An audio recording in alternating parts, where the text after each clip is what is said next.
I think today's going to be like a grab bag, but cool things are happening.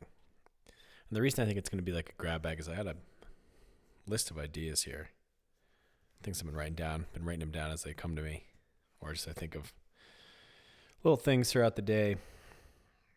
Don't really know where I want to start. I saw a group chat with some friends, and there's this Instagram account called Disappointing Affirmations.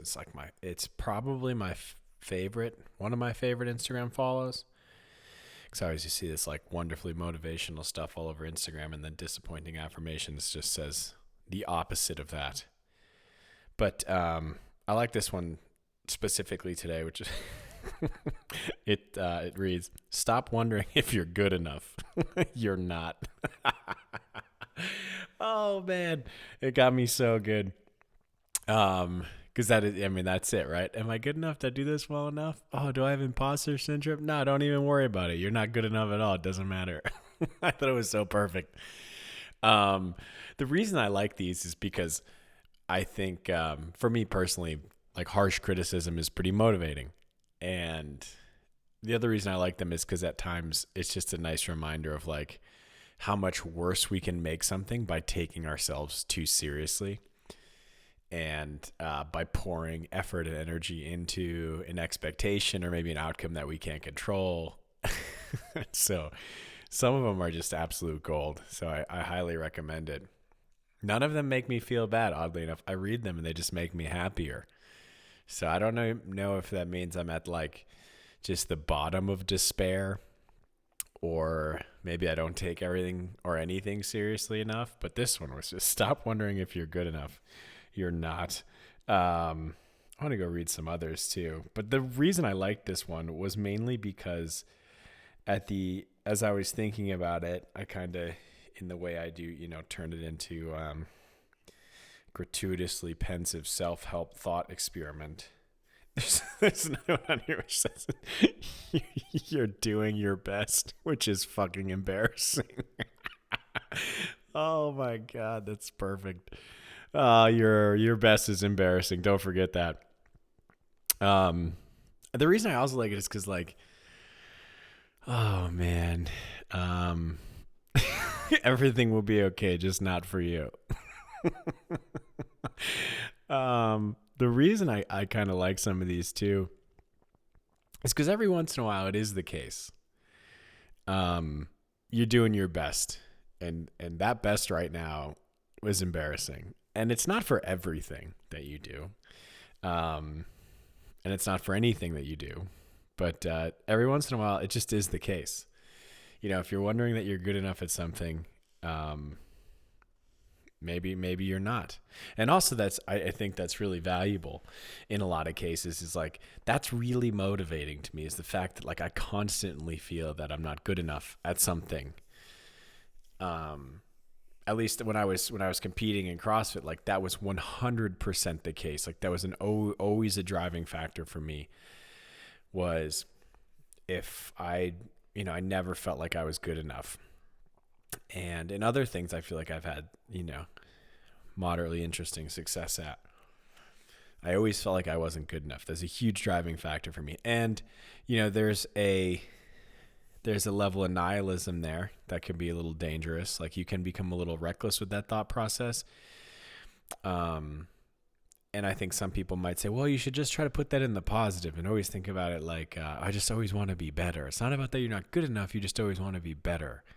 I don't know how maybe one of those works more or less for you. But for me, stop wondering if you're good enough, you're not, is like perfectly satisfying. And the way I read that, I'm like, yeah, good. If you're not good enough, there's room to get better.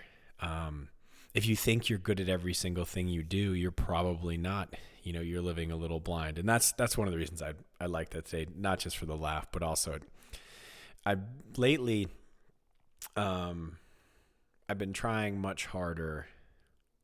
I have like such a huge admiration for problem solvers. People who are resourceful and eager to just go try things and solve problems and figure things out.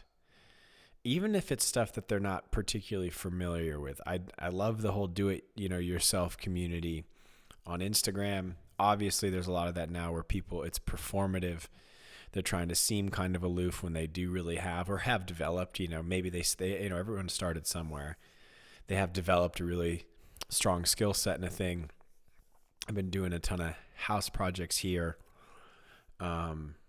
building a bath for the dogs. And, I have a friend, he's a construction project manager, owns this really beautiful homes, and he's been sharing a lot of insight with me. And I grew up around it, so I definitely have like some know-how. At least I know where to look, know what questions to ask in order to learn. Even if I don't know how to do every single little thing or haven't done it before. Sort of recently been getting kind of obsessed with, maybe not quite obsessed, but really more interested in it than I ever thought, with sewing various things and learning that skill to sort of like make some new little gadgets and gizmos. Something for the truck and the truck car seats, and resewing the dog's toys, fixing clothes, things like that. And this is really all, what's important about this is not the actual skill acquisition for that specific thing. What I find value about this is it keeps teaching me the habit of, one, it's always okay to be a novice.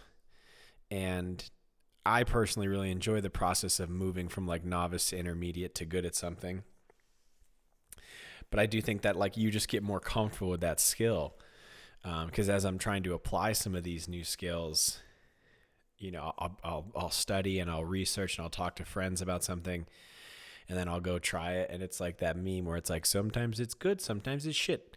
And a lot of that's, a lot of times it doesn't turn out well. And I was trying my best, and it was embarrassing how it turned out. But because I've been doing this more, I'm excited to go try again. And I think that's when I think about that disappointing affirmation. One of the things I think about with it is that, stop wondering if you're good enough. You're not. Did you know what? That's the case. You're probably not. And I think people I feel like we can get so sensitive about this kind of stuff. Well, you gotta give yourself love, and you gotta just let yourself know it's okay. And it's like, I don't think this advice or even this disappointing affirmation has anything to do with that. I think the person who reads this and doesn't take it personally, the person who reads that and, laughs at it, at least I hope so, and is motivated by it, I think that person, if they read that and process it in a productive way, like they already love themselves enough in the sense that, hey, I'm a human being. I'm going to fuck up a lot. But also, I know that's going to happen, and I'm excited to try to mess up less in the future and try to learn. And I feel like when you look at a piece of self-help advice like that, it's like, I don't need all this massive coddling. And the other thing is like, someone might read that and say, that's a really horrible thing to say. Like, we're all good enough.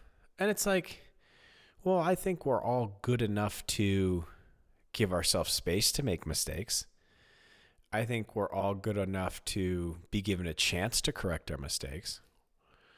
But it's like, you're not good at everything. You might not even be good at many things.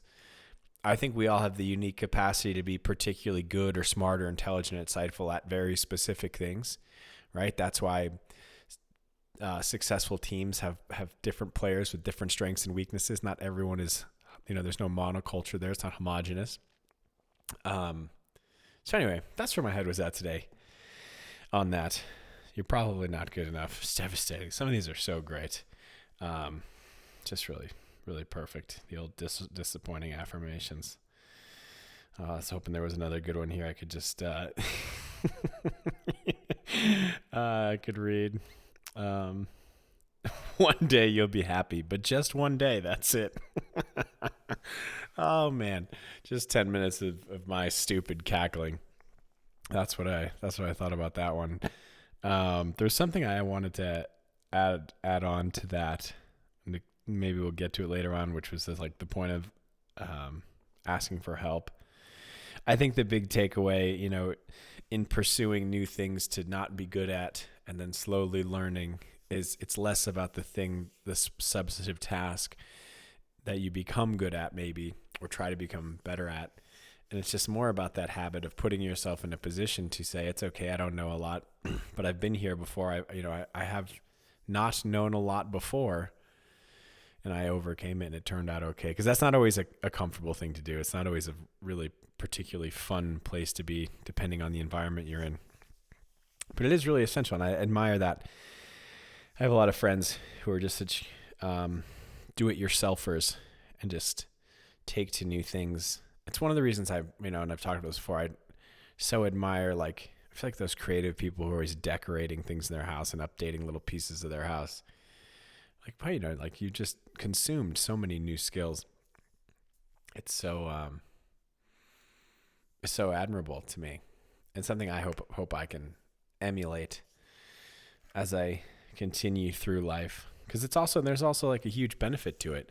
It's really, for me, really satisfying to learn new skills. There was something else I want to talk about, and what got me thinking about this was I was talking to a friend recently. We're at 11 minutes though. Maybe we should just cap it there. Oh, yeah, we'll cap it there, and I'll save these next two for tomorrow. So just remember that you're probably not good enough, but you do have the opportunity if you want to get better. Always, even if you're already great at it. More tomorrow.